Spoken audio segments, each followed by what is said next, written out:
Welcome back नाज़रीन। अब मैं बात करने जा रही हूँ एक ऐसे अहम मसले पर जो कि हर घर का मसला होता है। होता यह है कि शौहर घर में एंटर होता है और उसके बाद फंस जाता है सास बहू के झगड़ों में।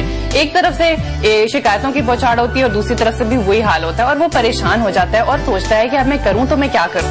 इसी सिलसिले में बात करने के लिए मुझे आज ज्वाइन किया है डॉक्टर मुइज़ हुसैन ने, जो कि माहिर नफ्सियात हैं, बल्कि उससे भी ऊपर की कहानी जानते हैं। जी अस्सलाम वालेकुम। कैसे हैं आप? बहुत शुक्रिया कि आप तशरीफ लाए हैं। आपका मेहरबानी की आपकी। इससे पहले कि इस मसले पे मैं आपसे गुफ्तगू शुरू करूं, एक छोटी सी रिनैक्टमेंट की तरफ चलते हैं जिसके अंदर हमने कोशिश की है कि वो सिचुएशन जो है वो आपको एक्सप्लेन कर सकें। उसके बाद हम इसको मजीद डिस्कस करेंगे। आइए चलते हैं।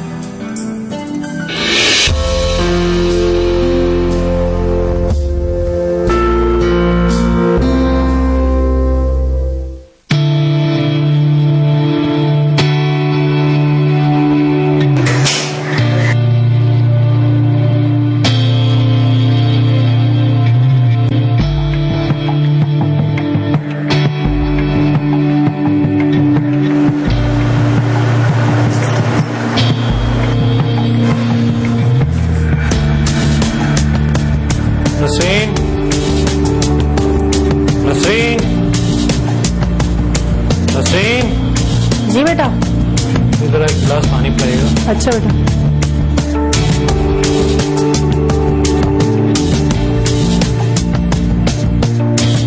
और बेटा कैसे? बिल्कुल खैरियत। कैसा दिन रहा सारा दिन आज? बहुत ट्रैफिक था, गर्मी तो गर्मी थी बहुत। चलो पानी पी लो तुम थोड़ा सा, तो उसके बाद करते हैं बात। और ट्रैफिक में भी फंस गए। बहुत आज भी ज्यादा गर्मी थी, लाइट में तो इतना तंग किया है कि 3 घंटे लाइट गई रही है आज। तो पानी का भी मसला, लाइट का भी मसला, सारा दिन बस। नसरीन तो तुम्हें पता ही कि छुट्टियां जब से हुई हैं बच्चों की, वो सारा दिन या तो वो बच्चों को घुमाने जाने के बाद तो सो जाती है, आराम से लेट जाती है। फिर उसके बाद बच्चे उठेंगे, फिर नाश्ता पानी में वही 12 साढ़े 12 बजते हैं।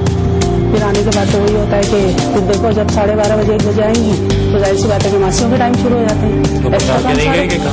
नहीं है तो घर में ही, मगर अब ये नहीं पता मुझे कि वो बेटी है, सो रही है, क्या है, रूम बंद है उसका। अब मैं खटखटा के थोड़ी पूछूंगी बेटा कि क्या हो रहा है, क्या कर रही हो।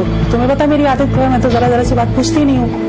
अब जा रहे मैं कितनी आवाजें दूंगी, अब इधर भी देखूं, उधर भी देखूं, उधर बेल बज रही है, उधर जा रही हूँ, क्या क्या चीजें देखूं मैं। मेरी तो समझ में नहीं आता कि कम से कम उसको भी उठ के देखना चाहिए ना। भैया रोजाना आके मैं आता हूँ, जब भी यही बातें हो रही होती हैं, कभी आप उसकी शिकायतें कर रही होती है, आखिर ये कब खत्म होगा। मैं चिक रोजाना की चिक से तंग आ चुका हूँ बिल्कुल। मुझे कौन सा शौक है बेटा हर वक्त ये चिक करने का? मैं भी तो चाहती हूँ सुकून हो घर में, हर वक्त सुकून। हाँ आ गया हूँ।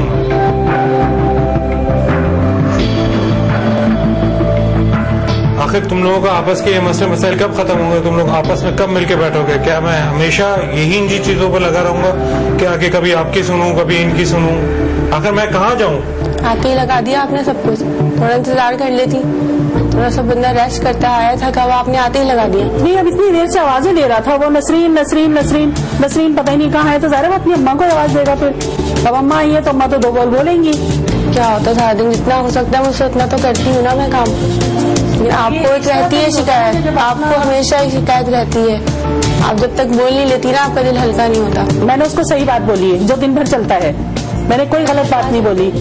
दिन भर यही चलता है कि जाहिर सी बात आवाज दो, नसरीन पता नहीं कहाँ है, नसरीन इधर है, नसरीन बच्चों के साथ है। अब जब सारे काम खत्म हो जाते हैं तो फिर जाहिर सी बात है नसरीन सामने आएगी तो उसको कोई काम नजर नहीं आएगा। यार आप लोग खामोश हो जाओ, खुदा के वास्ते आप लोग खामोश हो जाओ।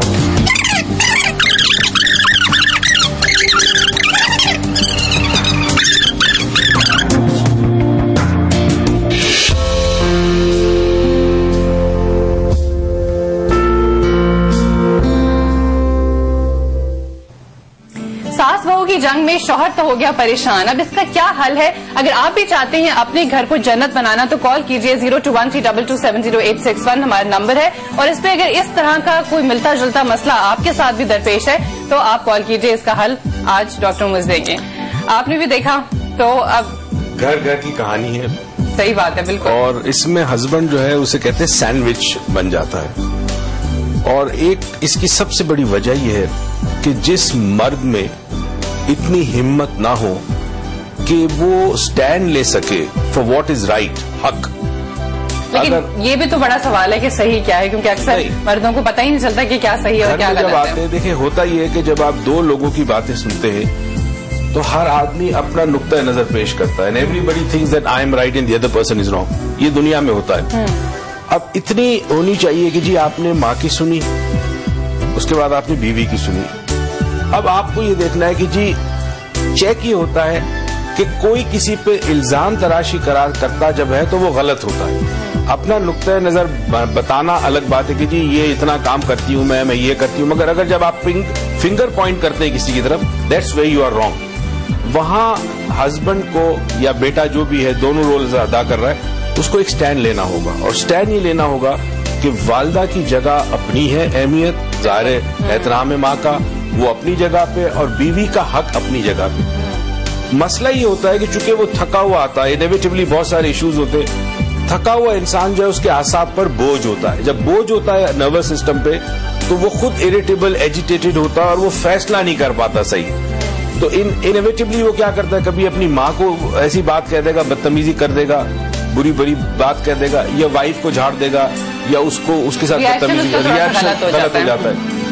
शर्त ये कि जिस वक्त वो घर में दाखिल, अब मुझे समझ नहीं आती कि एडवाइस में शौहर को दूं, माँ को दूं या बीवी को दूं। सबको देंगे आपने, सबके यहाँ। शौहर के लिए है कि जब वो घर में दाखिल हो और उसकी माँ उससे बात करना चाहे या बीवी बात करना चाहे, तो उससे रुक जाओ पहले कुछ देर के लिए, वो फ्रेशन अप हो जाए, बात ले ले, पानी पी ले, व्हेन इज रिलैक्स, फिर अपनी अम्मी से कहे कि जी आप मुझे बताइए आपको क्या शिकायत है।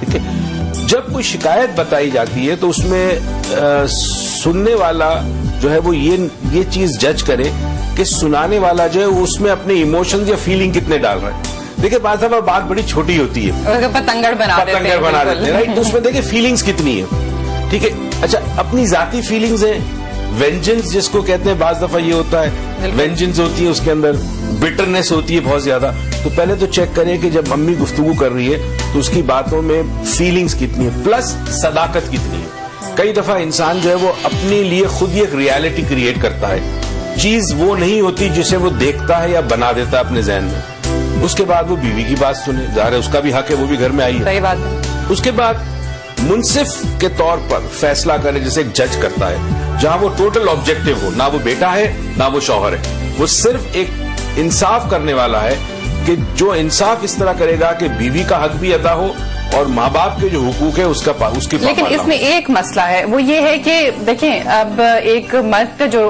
रोल है, अगर टेक्निकली देखें तो वो घर का खर्चा जो है वो देने के लिए दिन रात मेहनत करता है।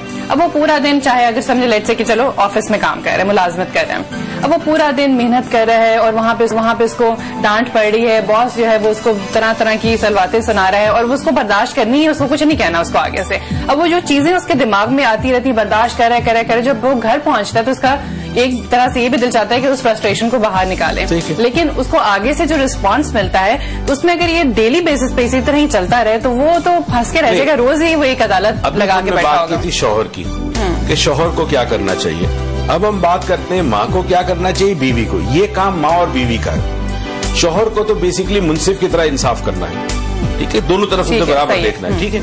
अच्छा अब माँ की तरफ आ जाए, अब होता ही है, देखिए इंसानी नफ्सियात ही है कि जिसको आपने बरसों पाला और जिसने आपकी हर बात मानी और आपने उसके लिए बड़ी कुर्बानियां दी, अब उसकी जिंदगी में कोई शामिल हो गया, एक औरत आ गई जो उसकी बीवी बन गई। अब यहाँ अक्सर जो वालिदाएं होती हैं वो इनसिक्योर्ड हो जाती हैं, उनके जहन में है कि जी ये लड़की आई, अब ये मेरे बेटे को मुझसे छीन लेगी, मेरा वो मकाम नहीं होगा। अच्छा ये इनफैक्ट पढ़े लिखे माशरों में भी ये होता है, इनसिक्योरिटी बहुत होती है, ठीक है। अच्छा अब समझ में मुझे नहीं आता कि ममता ऐसी चीज है या ममता की मोहब्बत वो वाहिद मोहब्बत है कि जो पूरी की पूरी बेस्ड होती है सेक्रीफाइस के ऊपर, कि माँ बेटे के लिए, बेटी के लिए जो भी करती है उसमें एक्सपेक्टेशन नहीं होती कि मेरा बच्चा बड़ा होकर मेरी खिदमत करेगा। बेलौस मोहब्बत अगर दुनिया में कहीं पे नजर आती है तो कहते हैं ममता में आती है, हाँ। अगर आती है तो, मगर अगर माँ ये एक्सपेक्ट करे कि मेरा बच्चा मेरा ही रहेगा, किसी और की बात नहीं सुनेगा, तो फिर वो मोहब्बत बेलौस नहीं होती, ठीक है। इसीलिए कहते हैं कि अगर वाकई कोई बेलौस मोहब्बत है तो वो अल्लाह ताला अपने बंदों से करता है, जिसमें वो एक्सपेक्ट नहीं करता आपसे कुछ। अब हैसियत इंसान आप एक्सपेक्ट करते हैं, तो माँ क्या करती है कि वो कोशिश करती है कि मेरा बच्चा मेरे साथ ही रहे। उसका तरीका यह है कि वो फिर अपनी बहू के खिलाफ जब तक कान नहीं भरेगी बेटा तवज्जो नहीं देगा। सही बात है ये ना, this is a game that is being played.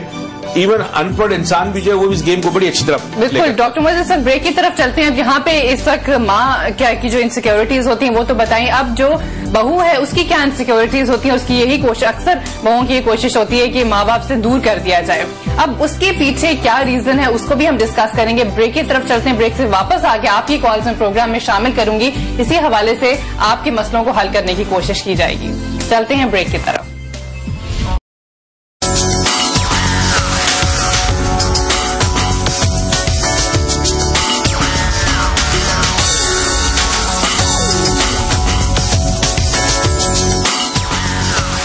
Welcome back नाजरीन, मेरा घर मेरी जन्नत में आज हम बात कर रहे हैं कि शौहर का क्या किरदार होना चाहिए सास और बहू की जंग में। आप भी अब कॉल कर सकते हैं 021322708661 हमारा नंबर है, और बताइए अगर आपको ऐसा कोई मसला है तो इसका हल हम सामने देंगे।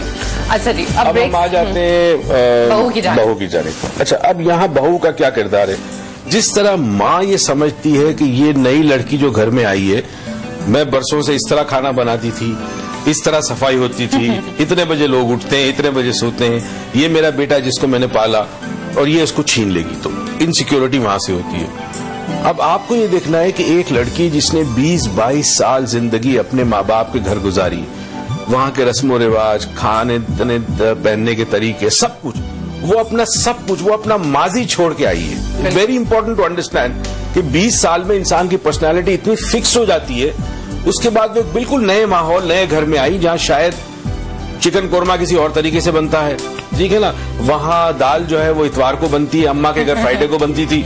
हाँ। अच्छा, वहां खाना भी डिफरेंट है, आपको पता है घरों में रोटियां भी डिफरेंट तरीके से बनती है। सही बात है, कहीं मिर्चें ज्यादा होती हैं, मसाले कम होते हैं। अब वो जो अपना पूरा पास्ट 22 साल का 20 साल का छोड़ के आई है, बिल्कुल एक नए शख्स के साथ, एक अजनबी शख्स के साथ, एक अजनबी लोगों के साथ वो घर में रहने आई है, तो उसको प्रॉब्लम ये होता है कि जैसे ही वो घर में दाखिल होती है उसे ये सिखाया गया है या बताया गया है कि बेटा अब यही तुम्हारा घर है, हमारे माहौल में यहीं पे एडजस्ट करना है। तो अच्छा, अब चूंकि हम लोग बरसों से हमारे आबा व अजदाद रहे हिंदुओं के साथ, तो बहुत सारी हिंदू अकायद हमारे पास आए।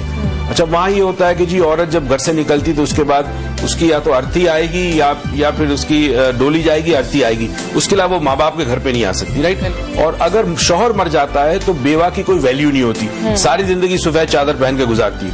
अच्छा, ये अकायद ये समाओ हमारे माशरे में आ गए, जबकि नहीं होना चाहिए। माँ बाप जब बेटी को भेजते हैं तो ये कह के भेजें कि बेटा तुमने वहां पे बर्दाश्त भी करना है, वहां पे सब्र भी करना है, उन लोगों के दिल जीतने हैं। ये नहीं कि तुमने अपने शौहर को छीनना है उसकी माँ से, उनके दिल जीतने।